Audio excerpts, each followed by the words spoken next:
Hey guys, welcome back to the show. I am joined in studio today by G.Champ and Michael Heathen of G.L.O.A.T Entertainment, two of my favorite hip-hop artists in the Dallas-Fort Worth scene. Guys, we've been friends with them for a while, but first let's check out Michael Heathen's new track, The Rotation. Check it out. Hey guys, it's me, G-Champion. And I am Michael Heathen. And we are back at the Austin Young Show. Holla at us. Welcome back to the Austin Young Show. That was The Rotation, one of the new singles off Michael Heathen's new old album, whatever the fuck you want to call it. Guys, I'm joined by G-Champion. Hello. And Michael Heathen. Hey guys. So, ring a ring. Yeah, ring, motherfuckers. So thank you for joining me, y'all. Tell us about yourselves. You guys are two of the biggest names in hip-hop in the Dallas local music scene right now. You're kind of like old OGs now. It's been 15, 20 years on this. Like, tell us about yourselves. It's been a long time, man. We've been around DFW. Our team has been around DFW, yeah, like you say, 20 years plus, and we've been fortunate enough to work with a lot of artists here. We've worked with a lot of artists, that are national touring artists. We've put our work in and paid our dues to hope that, everything comes to fruition soon. So, yeah, we've been around for a long, long time. Well, the funny thing is you guys seem very calm and very chill right now. That is not the two people I know sat in front of me. We go a long time back, way back to the Hungover with V days. Michael is what some would call a fucking wild card. So I knew you as Blueprint. This is one of the questions I got to ask. All right. When did the change from Blueprint go to Michael Heathen? Technically, it was never a change. So my middle name is Heath. So I've been called Michael Heathen my entire life. The very first song I ever recorded, I mentioned myself as Michael Heathen. The Blueprint name was just something I kind of came up with to give myself a name, because I guess Michael Heathen was a name I already had. But a few years in, I realized that having like 7 syllables to your artist name can become a little bit difficult for people to either remember or even want to say. So I dropped that and just went to my my original handle. So I do have to shout it out. That song that we listened to, The Rotation, that's off the new album. No, it's not. So it's not off the new album? That song is actually just a straight up single. It won't be released on anything. Many years ago, we released Item 9. I remember Item 9. Yeah, when we released that, we kind of wanted to go back and re-release that with updated mixes and whatnot. But after we recorded that song, we just decided to just do that track and release that track as a single rather than put a bunch of effort into old tracks again. So we just kind of dropped it and released a single. Well, that's pretty awesome. And I do have to ask you a quick, really serious question. You're obviously a white boy. How does it feel being a white boy rapper in DFW? Man, I'd have to say that I can't say that I know what it feels like, because it's been the experience I've had the entire time, so I don't know what the flip side of that is.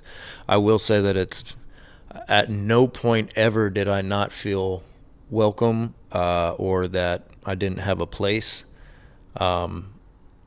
So I have been called a culture vulture once or twice, but I mean most of the time that was just people fucking haters.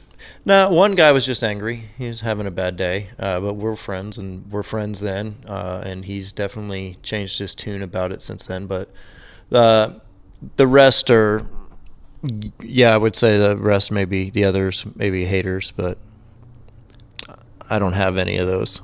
So tell us about the new album, though. Gotta have them. The newest album is called On Some Other Words, and it is kind of a culmination of about 6 or 7 years worth of tracks produced by Other Words Music, who is also affiliated with G.L.O.A.T. Gang gang. And so that was just several years worth of tracks I had put together. The reason why it's called On Some Other Words, because they're all Other Words tracks. And it didn't start off as the concept. I didn't have an idea for the album. I just had a bunch of individual tracks of his. And then I just kind of put them together and said, okay, well, I'm going to take all of the tracks I've got with him and I'm going to release it as an album. So that's kind of where that came from. So I want to switch over to G-Champ here. Hello. You've, like Michael, you've been in the game for a fucking hot minute. Long time. So what, for you, what would you say your style differs from his? So I think we mesh very well. I always look to a lot of kind of, I won't necessarily say groups, but duos, kind of like you got, UGKs. Y'all seem like a package deal, right? Kind of thing, and that's what people have thought for years. We are individual artists, but we kind of perform together all the time. We have a really good chemistry, and I think we complement each other a lot. In a way, like Outkast with Andre 3000 and Big Boy, because they are so different, right? Like I don't know, we're different, but we're so alike at the same time, which is it's hard to explain. Like your flows complement each other perfectly. Yeah. Like outside of music, like when we're hanging out, like we're a lot alike in that way. But then when it comes to the music, it's the exact opposite. But it just, like you say, it just complements each other well, man. I don't even know how to explain it.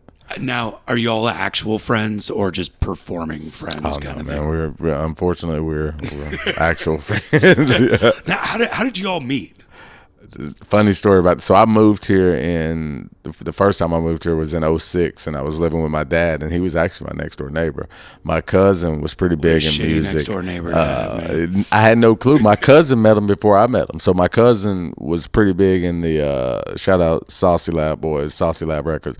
They were pretty big back in the day with all the Swish House movement. They did a lot of music with those guys, Slim Thug, all those guys. And my cousin had a tour van, and it was parked out beside the house, and his roommate at the time, it's funny, this question always gets asked about KG, always comes up in this, but his roommate tried to hit my cousin up about some music. My cousin told me, hey, some young guy was over here talking about music. I figured you go do music with him, because I did music, and I went over with his friend, and that's how I actually met him, was through his roommate. Rest is history. But how did you guys get to the point where you're like, we should start a record label together? So I had actually moved back home. That's why I say when I moved here the first time, I moved back in 2007. I was back home. We still were talking and trying to do music. Obviously, you can do music remotely or whatnot. And he was like, I want to start a label. And I was like, I want to start a label too. And he was like, if I was going to start a label, I'll start a label with you. It was a really like sensual moment. And so I do have to interrupt, because for most people that don't know, like these guys are cuddling, yeah. But they started the label G.L.O.A.T, which what does G.L.O.A.T stand for? Greatest label of all time, or God's love over all things. Yeah. I knew that you guys were not big-headed, and no.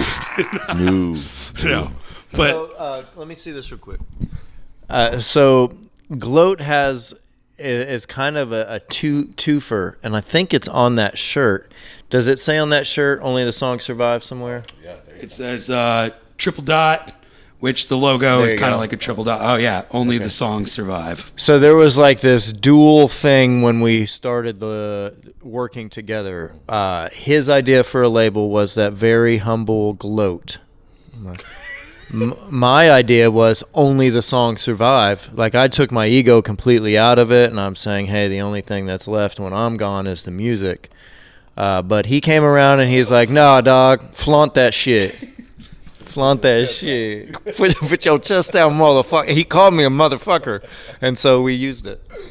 So was he always this dorky when you... Oh, he has never changed. The only thing that changed, if you can find it, man, I would love to find some of our old music when we first worked together, when he was Blueprint Revolution, and he had this crazy sound on his voice, like this deep... Wore really that weird squirrel hat or whatever the hell it was for a long time. It's before that, man. This guy was different. He had a motorcycle. You still wear the lion hat, don't you? Yeah.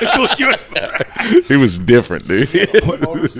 When I first met him, he was just like, hi, I'm Blueprint. And I was like, for what? He's like, no, my name is Blueprint. And I'm like, Oh. I highly doubt that. Blueprint Revolution. I've never introduced myself as that. You said You the did. whole Michael moniker. Morgan introduced you. The whole moniker. Oh, Michael Morgan. Shout out Michael Morgan. Shout out Michael Morgan. I got to Lil sit in Sally. a boat with that dickhead all weekend coming up. Nice. So Yeah. we're going to Arkansas and I guess canoeing. Oh, Yeah. boats and hoes. I'm sorry. We're going to Sorry, definitely boats and hoes. There's going to be a lot of beards competing in that boat. Boats and bros. Yeah, that's a good one. But that's like kind of an interesting thing because y'all were involved in, honestly, one of my favorite bands was Boxer's Brain. Like, and I've always got to say, was it truly Bubba that ruined that band? Shouts out Bubba. I would never ever throw anybody under the bus like that, but yes, it was definitely Bubba. it was Bubba. I think he's taking blame for it himself now. But I mean, I totally understand Bubba's perspective in those moments, and I get it. And it would, yeah. And I don't think, even though as a whole everyone was very disappointed because we knew what that group could have done. We were all very disappointed, but we all also, I don't want to say we sympathized because that's a little too generous, but we definitely all understood and didn't hold any like grudges about it with Bubba. And Bubba, also to Bubba's credit, and I don't know if Bubba just does this so that he gets the credit, but to Bubba's credit, he is the one that on multiple occasions has kind of brought up the let's get back together and do a show. Or I think it needs to happen. Steve Haas is rocking back and forth in a Haas is- corner waiting for that. Every time I see him, he's just like, you think there's going to be a reunion? And I'm like, I don't know. But have you guys ever thought about reviving it and maybe just replacing Bubba? Well, yeah, we wanted to do that originally, and we tried, and a few shows you've actually been to, at least one of them, we tried a couple different keyboard players out while Bubba was still in the band, working on a replacement, because Bubba did give us a heads up. It wasn't just like, hey, I don't feel like it anymore. He gave us plenty of heads up. So we did audition a few keyboard players and whatnot, but it did seem to me at the time, and I'm sure he could probably echo this and the rest of the group, that finding a keyboard player was incredibly difficult. But not only that, Bubba was also our vocals, our singy-songy singer. And so we either had to replace him with two people or find somebody who could play keys. and nobody was shelling out vocal lesson money. Well, going back to that, because the live presence of the Boxer's Brain, which you can go back, listen to their live album, it was fucking incredible. But you guys, on your own, I've seen you perform at Gas Monkey Live. I've seen things at other places. Your shows are highly energetic. You're all about getting the crowd hyped. How would you describe to someone that's never seen y'all what a G.L.O.A.T show is? On my end, I'm definitely, this kind of goes back to the idea with the label things. I'm definitely more of a, even though I joke around, have a good time with everybody, I'm not the approaching type, right? So when I come off a stage or before I go on the stage, I'm kind of wanting to be left alone, yada, yada, yada. But when I touch the stage, as long as I haven't been drinking, when I touch the stage, it's a whole nother animal. And it's almost as if something I can't really control. And it just, there's a switch. I go on stage. It doesn't matter how tired I am, whatever, how deprived of energy I may feel. As soon as the beat drops or our set starts, like everything changes, and and it's just a kind of it's all out, and I've never sweat so much in my life, and I say that pretty much every show. What about you, G-Champ? I just do a lot of drugs, and then no, it's I mean, it's No, he kind of the doesn't, same thing. Mom. I don't know what the fuck you're talking about. Yeah, it's kind of just a switch, like he says. I'm kind of the same way. I mean, I'll fraternize. I'll talk like with people that are there, or people that I know, like, or maybe even try to sell some merch or something. But like he says, once the switch comes on, once that music drops, it's just a whole nother animal. I like to say we're a lot like a Method Man and Redman. If people have ever, been fortunate enough to see them, or like to run the Jewels or something, like our energy is crazy. Our chemistry on stage, like it's times where he may do a new song that I don't even really know, but I can still ad lib on it just because I know him. You know what I'm saying? Like, and that's kind of our chemistry on there. So yeah, if you never been, that's on you, and that sucks, man. I hate that they haven't seen it. Like, if you're listening right now, if you haven't been, you should come. Little Mike is looking really hard at that microphone right now. Well, what I would like to add on to that is, so I would put our showmanship, especially in the hip hop genre, I would put our showmanship and our resume up against anybody in the Metroplex, and I wouldn't bat an eye against it. I wouldn't even be. There's not one person that you could name in the Metroplex, probably even in Texas, and you can name some big names where I don't think that our resume would match up, if not look better than theirs. I mean, Travis Scott might look pretty good. Posty and Travis and Toby, and I mean, it's a few of them, but definitely in the Metroplex. He's right about the Metroplex. They headlined like events. Right. For sure. Our resume, so that's kind of a little bit different. Those guys don't need a resume. That's okay. Touche.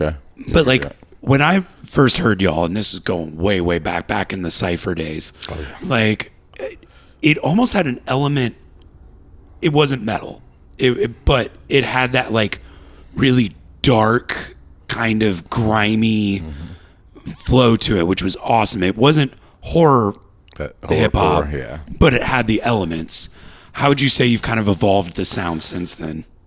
I mean, I think I can speak for both of us. We're real like boom bap, like hip hop heads. Like we're more about the lyrics, more about, but over time, for myself personally, I've probably just learned that being commercial's the way to, obviously monetize it. And so I'll say for me personally, I'm probably a little more commercial than I was at that point, just because why not? If we're skilled enough to do what we were doing anyways, you can do it with a catchy tune on it or something like that. As far as Heathen's the same person since the day I met him, like music wise. I mean, don't get me wrong, I've watched him go toward the commercial world because he has some songs that I'm like, dang, I didn't even expect that coming from him listening to, but yeah, he's been himself for the most part, but I'll let him speak on that. What was the question? How's your music changed in the last 10 years, man? Yeah, there's a lot of maturing. I will say that it's been maybe a little more than 10 years, but I did come into this from a metal background. I was a singer in a metal band. I was the screamer, right?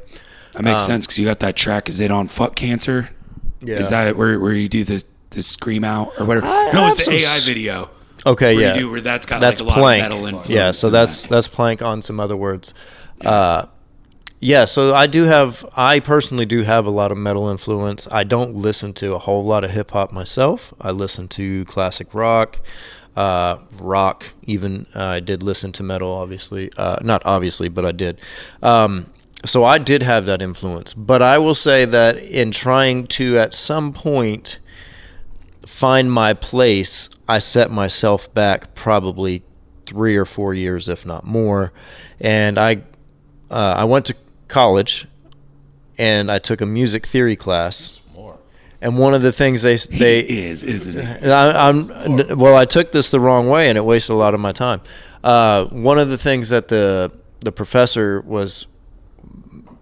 made certain to mention was that a rhythm is undefinable, right? We think of rhythm as a boom, boom, pop, boom, boom, pop. It's the same thing over and over and over.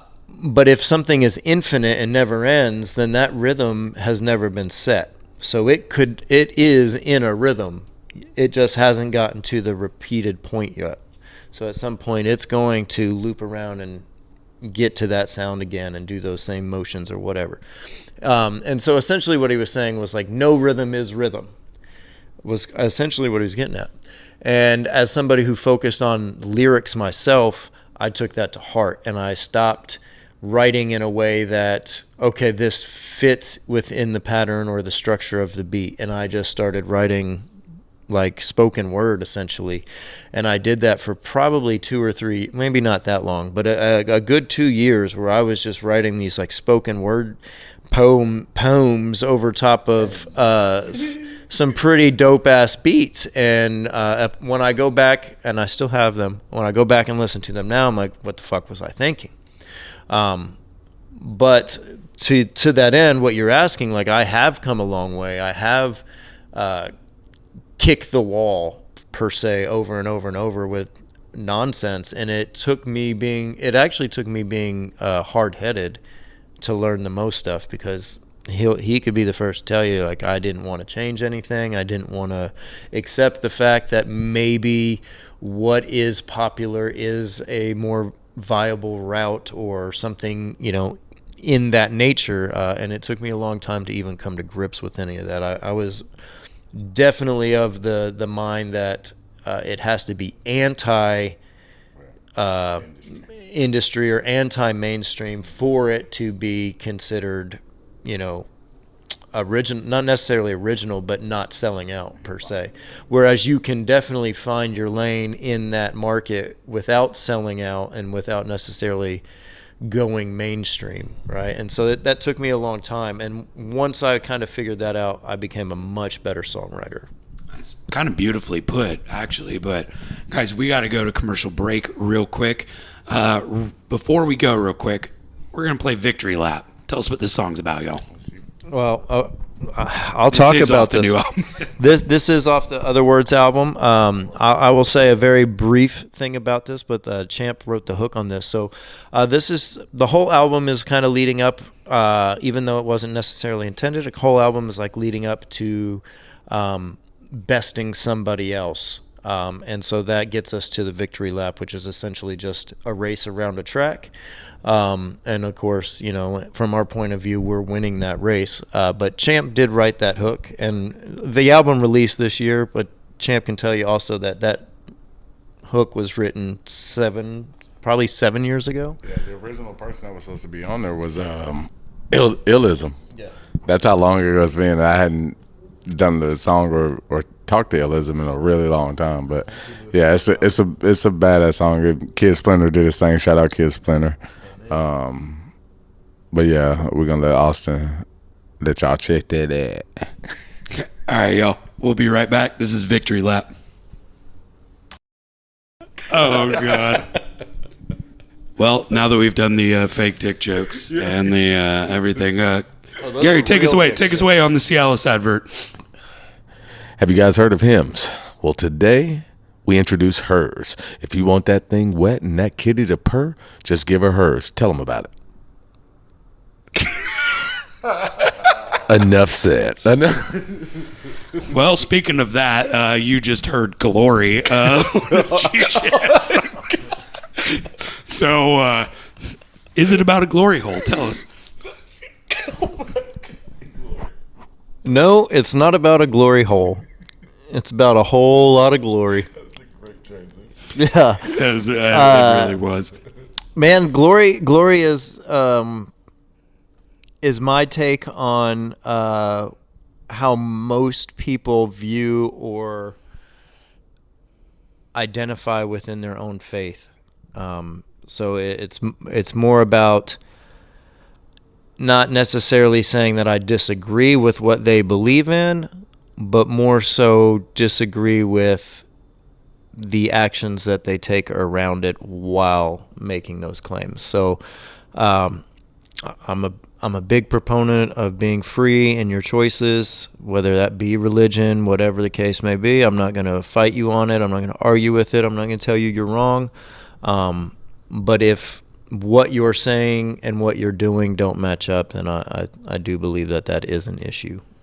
I mean, I will say that you are possibly one of the most honest people, because you are known for having some very, very strong opinions, and you will argue them tooth and nail, but yet you're not going to lose friendships over it. You're not going to be the one that says, I'm never fucking talking to that guy again. Yeah, no.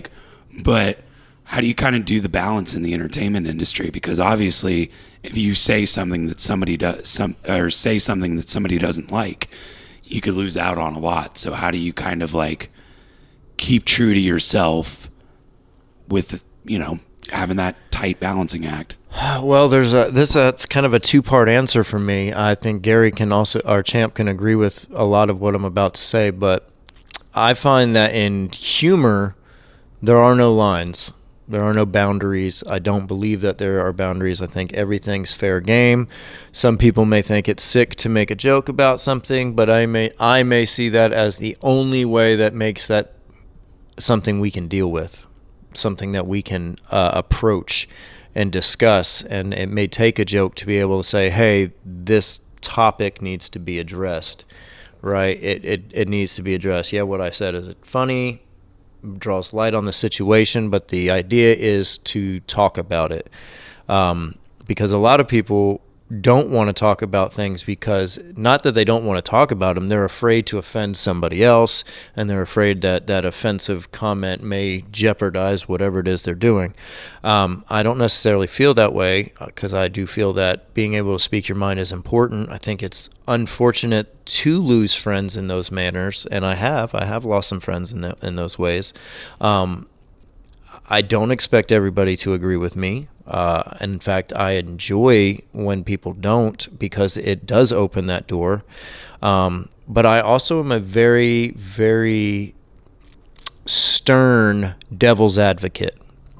So I may agree. You like to poke the bear. Not necessarily. Yes, I do like to poke the bear, but I do like to play devil's advocate, because I also, no matter how staunchly I may feel about something, I always understand that there's another side of it. So whereas, yeah, I may agree with what you're saying, but with what you're saying, you just brought up a point that I never even thought of, and I'm on your side. But based on what you're saying, couldn't this also be feasible, or this also be possible, which then in and of itself kind of negates what you're saying. So for me, it's been maybe the last 4 or 5 years, but I have toned it down. I have stopped talking about those things, a lot of those things. And one of the reasons why is because it was unhealthy for me, and not because of the commentary and things that happened with it, but almost all of those things were negative things. And yes, they do need to be talked about. But for me, on a personal level, posting those things or opening up those conversations did have their own negative effect on me. And I made a choice a few years ago that I needed to feed myself with more positive things. And so the things I do share now, I don't share the cops killing innocent people stuff. It still needs to be addressed, but now I share, adoption stories and, missing pets and things like that. It's just better for my soul. But you're right, it is a difficult line to walk. And I just think that people have to decide where that line is. Why they're walking that line, I think, is just as important as walking that line, if they're going to walk it. For sure. Now, did you ever have to worry back in the day when he was, going sometimes full conspiracy mode? Did you ever have to worry about him getting you canceled? I'm really glad you asked it, because I was already prepared for this. So, I mean, well, I'm the same way. I honestly am. I just do it in a different way. My approach is way different. It's more, because makes you individuals. It's exactly. Yeah. Mine's more, for the most part, tactful, I guess. I'm not going to say he's not using tact when he's doing it. He's just so like he is. If he believes in something, he's going to wholeheartedly believe in it. And he has toned it down some. And what I was going to say to it is it's probably because of the fact, and what I think is, there's no I in team, right? Mm-hmm. Like, you have to understand that maybe what I say here could affect the rest of our team, right? Like, and I think that was part of his understanding. And he's right with the positivity. You focus on negative things and it'll come into your life. I mean, I'm going through a situation with it right now in my personal life. Positivity is a big thing on there, but you just have to, it's a fine line. You have to understand that at the end of the day, you still have business, right? And you don't want to tarnish any business relationship you have over something that you believe in. So if you do it behind closed doors. You don't do it where it's out in public for everybody to have an opinion on it, because that's where we live now. Everybody has an opinion. If you say something, their opinion is going to be this. They're going to disagree with you. The internet, the world is built to, I mean, anybody can win any argument in today's world, right? There's always enough evidence on both sides to where you can kind of lean the story the way you want to, and then you understand that, and you're just kind of like, I'm not even going to deal with it anymore. It's just all become propaganda. It just is what it is, right? But in this day and age, COVID kind of made it to where you're not allowed to be angry about anything. You're not like, so as men, how do we show anger now in a way that's not toxic, masculine, It's tough. Beating the chest? How do we do it now? It's tough.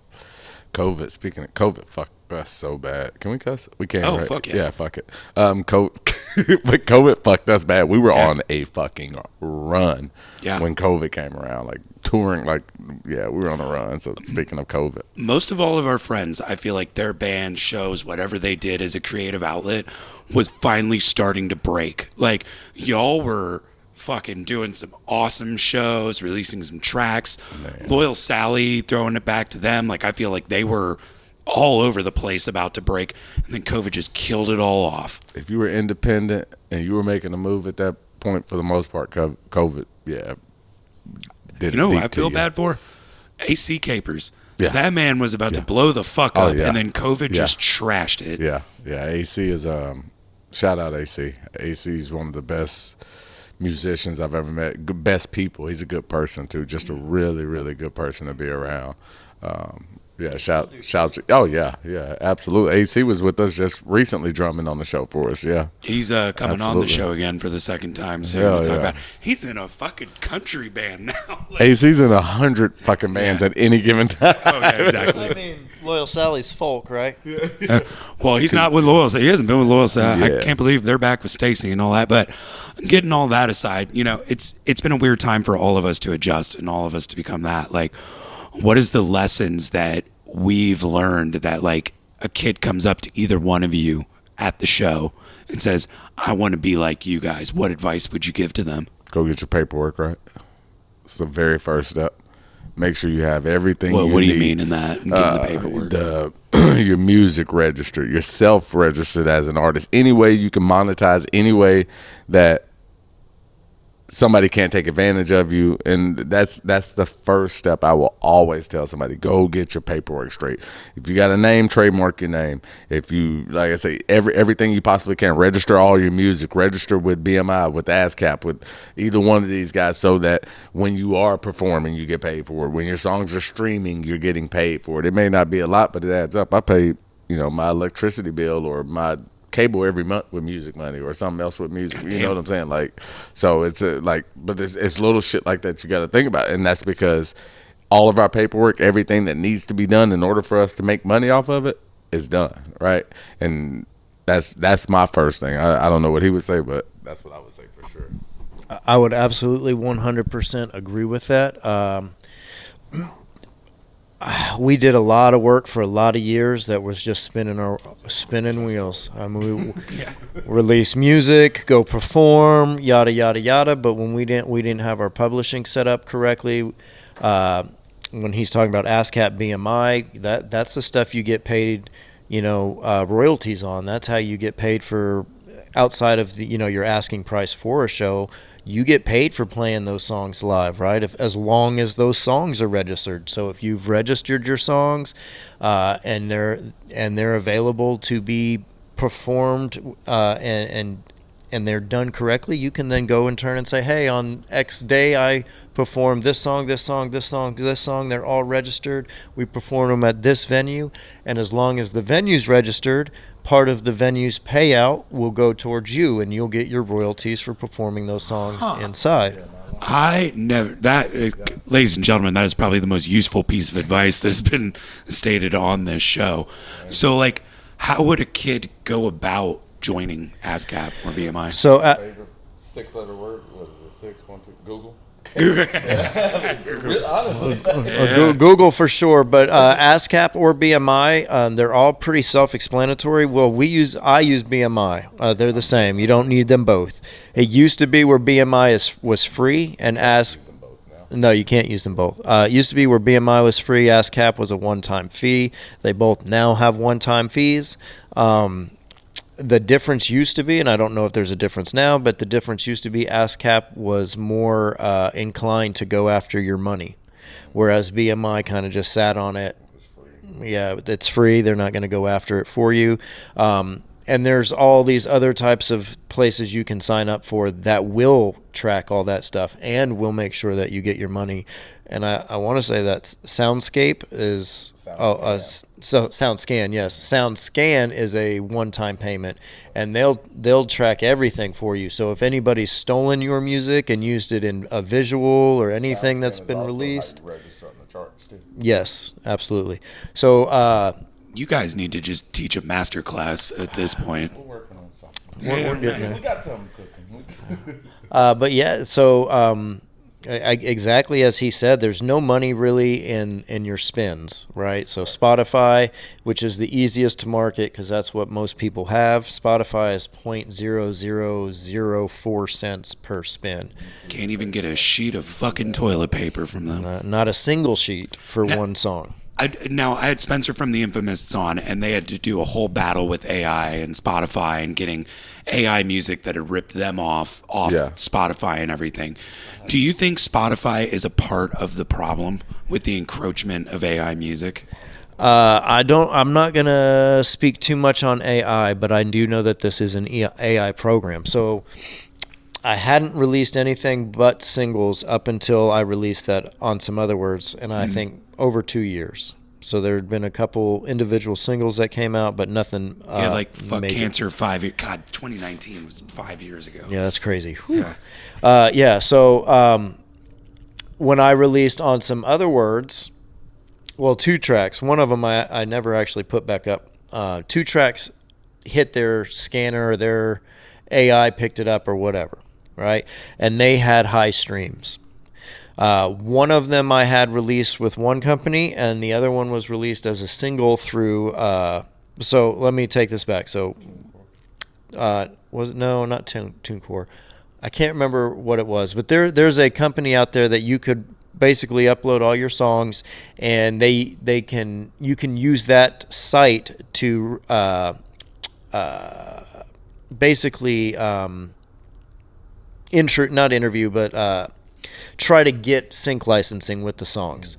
So you basically have your song there and you submit it. That's what I was looking for. You submit it, and then they're all on the website already. You don't have to go and upload songs all the time. You could also release tracks to Spotify, Apple Music, and whatever from there. So that particular track had a sample on it. So originally I was just going to try and sync it, so it was on that site.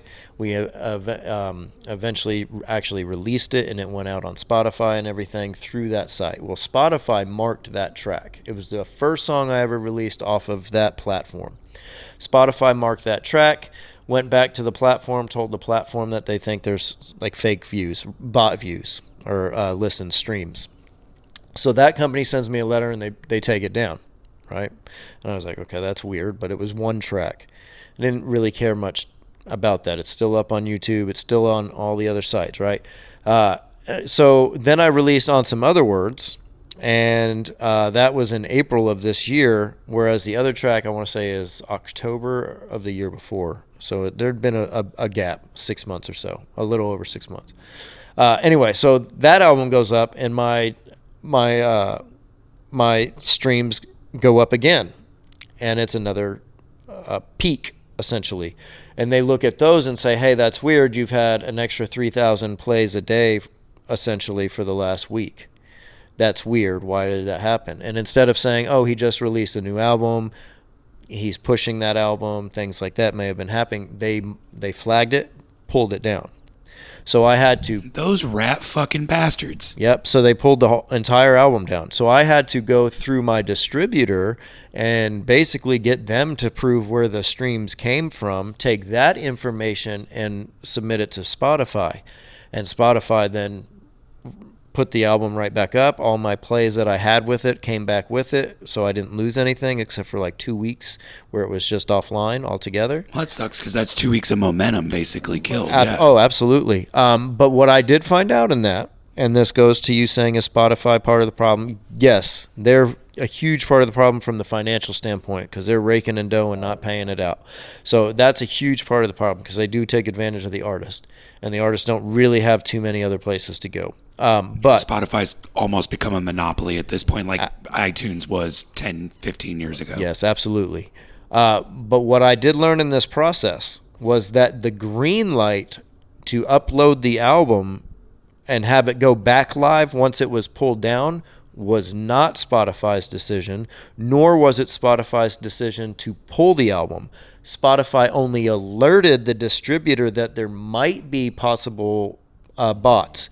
And So your distributor didn't do their own homework. well, no. Our distributor said, oh, well, we have a zero bot policy, whatever. We're going to go ahead and pull that down. And then they pulled it down. I reached out to find out what was. Somebody reached out to me and said, hey, how come none of the songs are on there? They're there, but they're like grayed out or whatever. I can't listen to them. So I went and looked, and then I reached out to find out. It took them a day or two to reach back out to me, and that's when they told me what was going on and what I needed to do. And it was all right there, so they did it, and then they just uploaded it back to Spotify. But yeah, Spotify had nothing to do with it. In fact, reaching out to Spotify is who I reached out to first because that's who I thought took it down. And they're like, well, talk to your distributor. We sent them an email or sent them a notice about possible bot plays or bot streams. So we sent them a notice, so reach out to them. And when I first reached out, the distributor made it sound like, oh yeah, they made us take it down. If you get the proof and all the information that it's not fake streams, then Where the fuck do you go to find that info? well, they have it. So all the metrics are in there, so they know exactly where it's coming from, what playlist it's on, if the playlist are botted playlist or whatever. All that is in their metrics, and that's all they did. They just pulled up their metrics and went and looked. I assume what generally happens is that they really are a bunch of bot plays for a lot of people. And so they don't even generally take or waste their time with it. They just say, okay, well, if they're claiming it's bot plays, let's pull it down. If the artist, It doesn't matter to them. Why do they care? yeah, they don't really care. But to the artist may say, hey, look, okay, I wasn't using bots. Pull it back up, and if you can prove it, cool. But if they were, then they're probably not going to fight you, right? They're probably going to be like, okay, fuck, I got to figure something else out. I'm not going to use bots next time. But yeah, so Spotify only alerted them. Spotify was not the one that pulled the trigger on pulling it down. That sounds like a future class action lawsuit to any independent artists that would. That's why you got to have your shit together. Yeah, exactly. So we are coming up on time, and I want to get to G.Champ because you got a new single coming out soon. But first, I got a question for both of y'all. This is a thinker. What is the favorite lyric that you like that the other one has written? That is a In thing. all your years working together. Man, because I got a few of them. He's got some bars that will blow you away. Probably most. I'll go with most recent that I can think of was the. I think it's on "I'm a Boss." That's a good fucking track. God, what is it? It's a whole section of them with the tennis and the racket, and going back and forth like a game of tennis, make a racket. I can't remember, but it's hard. That's a hard ass line. And then you cubes. It was another line. That whole verse really, and then you cubes going Rubik. So I can't. Yeah, but that verse in general is just tough. Just listen to the whole verse. I like the whole verse. That's what I'll say there. Man, y'all put me on the spot. I don't even remember. I like to do that. My lyrics.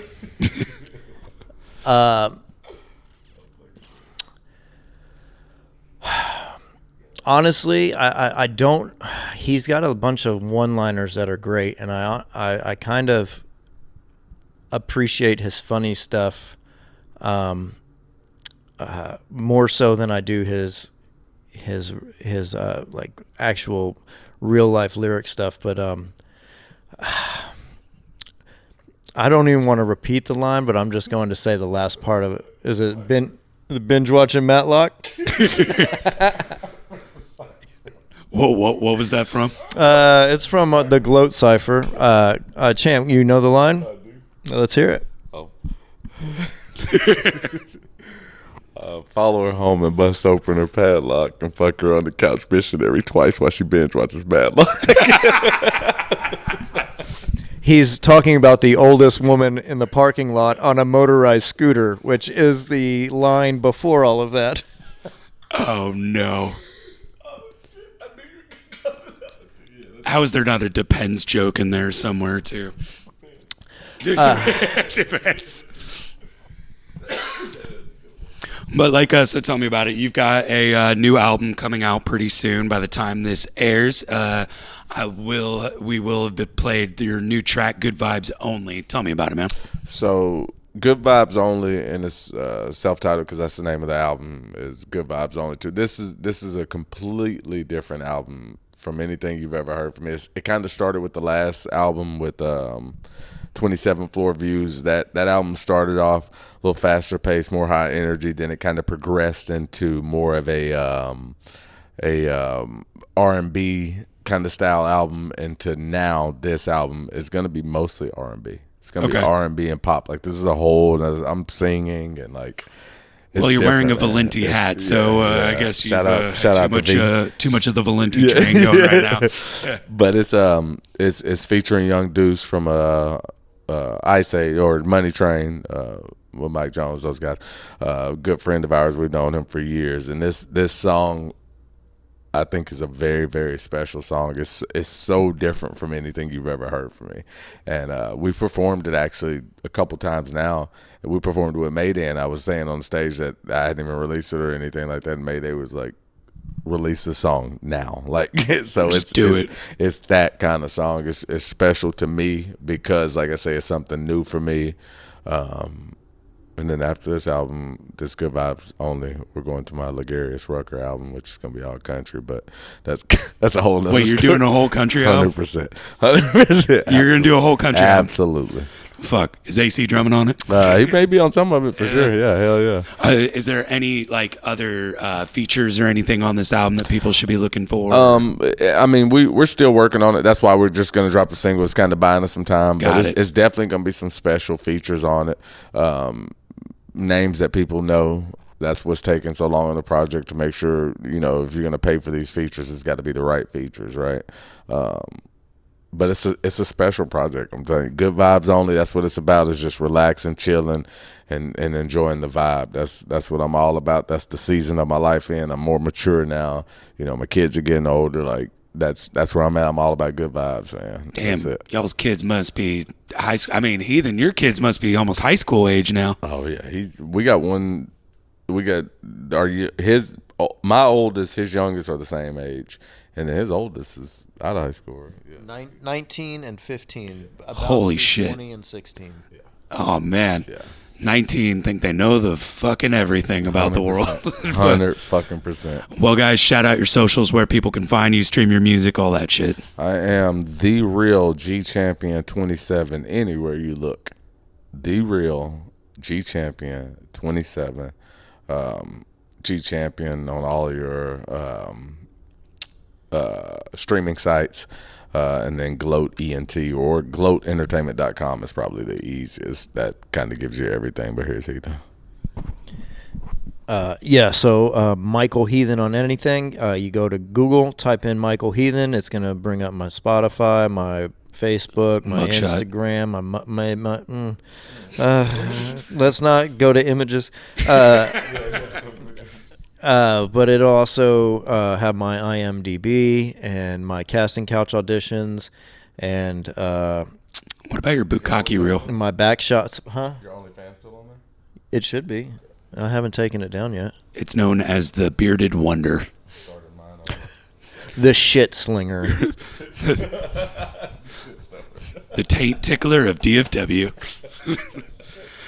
Guys, for fuck's sakes, this is Good Vibes Only by G Champ. Pick it up, Dallas.